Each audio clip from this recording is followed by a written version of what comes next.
ଆଣ୍ଡାମାନ ଓ ନିକୋବର ଦ୍ୱୀପପୁଞ୍ଜ ନିମ୍ନଲିଖିତ ମଧ୍ୟରୁ କେଉଁ ଜଳଭାଗରେ ଅବସ୍ଥିତ? ଦକ୍ଷିଣ ପୂର୍ବ ବଙ୍ଗୋପସାଗର। ଆଣ୍ଡାମାନ ନିକୋବର ଦ୍ୱୀପପୁଞ୍ଜ ଓ ଲକ୍ଷାଦ୍ୱୀପପୁଞ୍ଜ ମିଶାଇ ଭାରତର ମୋଟ ଉପକୂଳ ରେଖା କେତେ କିଲୋମିଟରରୁ ଅଧିକ? 7500ରୁ ଅଧିକ।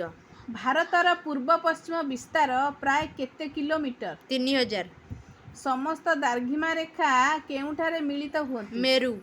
ଭାରତର କେଉଁ ରାଜ୍ୟରେ ପ୍ରଥମେ ସୂର୍ଯ୍ୟୋଦୟ ହୁଏ? ଅରୁଣାଚଳ ପ୍ରଦେଶ।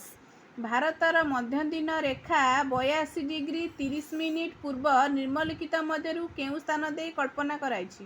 ମିର୍ଜାପୁର। ନିମ୍ନଲିଖିତ ମଧ୍ୟରୁ କେଉଁ ସ୍ଥାନରେ ଦିନ ଓ ରାତି ଅବଧିରେ ତାରତମ୍ୟ ପ୍ରାୟ ଅନୁଭବ ହୁଏ ନାହିଁ? କନ୍ୟାକୁମାରୀ। କେନ୍ଦ୍ରଶାସିତ ଅଞ୍ଚଳ ଲାଦାଖ ରାଜଧାନୀର ନାମ କ'ଣ? ଲେହର। କେଉଁ ରାଜ୍ୟଟି ଆନ୍ତର୍ଜାତୀୟ ସୀମାରେଖାକୁ ସ୍ପର୍ଶ କରୁନାହିଁ? ଗୁଜରାଟ।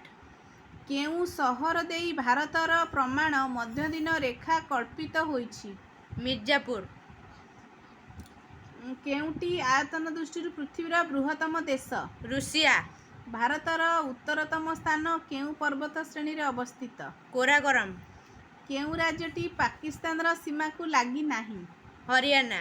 ଭାରତର ମୂଳ ଭୂଖଣ୍ଡର ଦକ୍ଷିଣତମ ସ୍ଥାନ କେଉଁ ରାଜ୍ୟରେ ଅବସ୍ଥିତ? ତାମିଲନାଡୁ। କେଉଁ ପଡ଼ୋଶୀ ଦେଶଟି ଉତ୍ତର ଦିଗରେ ଭାରତର ସୀମାକୁ ସ୍ପର୍ଶ କରିନାହିଁ? ମିଆଁମାର।